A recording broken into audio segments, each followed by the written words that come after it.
Armastus on selline imeline nähtus, käsitlematu, aga loomulik, nagu suhkruomadus on magus olla, nii meie elu omadus on olla armastatud ja armastada, tunda, et sa oled armastatud ja armastada. Ja sellest me oleme palju rääkinud, aga ütleme, usus on ka niimoodi, et sellised algajad vedades räägitakse siis erinevad teaduse tasemed, isegi Jumala usus on ka nii, et alguses inimene usub ühte punkti. Et seal on Jumal, see preester või see brahman või see minu koolkonna, see punkt, seal on kõige parem minu kogudus. Kõik, punkt. Siis kui ta natuke edasi areneb, saab aru, et hakkab lugema pühakute elulugusid, näiteks musulmani kristluse või Krishna või Raama liinis või erinevates liinides või juudidel, eks ju, sa võid näo teha, et seal ei ole pühakud, aga kui sa hakkad nende elulugu lugema, siis vaatad, mine pekki, mis inimesed, täiesti, missugune armastus, neil pidi olema Jumalaga ühendus. Siis laieneb sul see Jumala aspekt, siis vedades üldse räägitakse, Tšint ja Tatva räägitakse üldse, et Jumalal on kõik aspektid korraga, esiteks tal on palju kehastusi, palju avaldumisi, siis tal on impersonaalne, kõike läbiv, Brahmani aspekt, siis tal on ülihing, eks ju, pühavaim,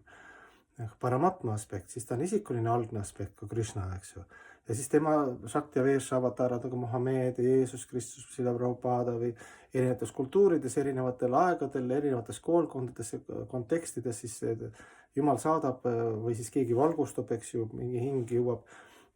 sellise enese teadustamise, Jumala teadustamise tasemele ja siis neid on nagu hästi palju tegelikult, eks ju.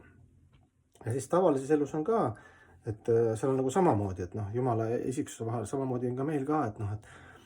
et inimesed on nagu nii uhked, et mina armastan oma kallimat. Või siis ma armastan oma nunnut last või oma kutsut või koera. Väga tubli, et kuskilt tuleb alustada, see on väga hea. Aga kui sa vaatad kõrvalt, sa saad aru, et ma nagu selle tüübi peale eriti ei panustaks, eks ju, kes nagu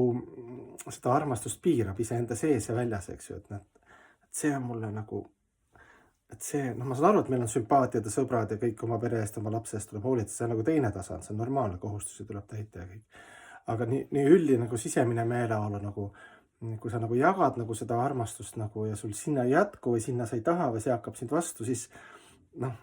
see inimene selles mõttes ei ole pühak, ta ei ole ennast teadustanud, ta võib-olla tubli, võib öelda, et jah, et väga tubli, et sa hoolitsed oma kallima eest ja pere eest,